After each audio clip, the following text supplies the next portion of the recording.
చాలామంది అండి పాపాన్ని జయించాలని చెయ్యని ప్రయత్నాలు లేవు. పర్వతాలు ఎక్కుతున్నారో, యాత్రలు చేస్తున్నారో, ఇదిగో చూడండి మందులు తీసుకుంటున్నారో, ఇదిగో చూడండి మెడిసిన్ వాడుతున్నారో, ఎన్ని ప్రయత్నాలు అంటే అన్ని ప్రయత్నాలు చేసుకొస్తా ఉన్నారు. కానీ నా ప్రభువును, నీ ప్రభువును, ప్రపంచ సృష్టికర్త అయిన యేసుక్రీస్తు ఏం చెప్తున్నారో తెలుసా? యోహాను సువార్త 8:36 అంటాడు, కుమారుడు మిమ్మును స్వతంత్రులుగా చేసిన ఎడల మీరు నిజముగా స్వతంత్రులై ఉండెదరు. హల్లెలూయా.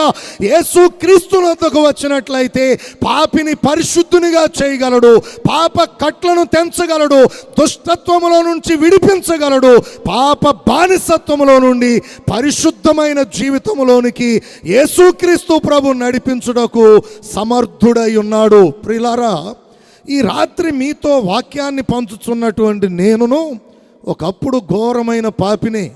సినిమాలు చూసేవాడిని,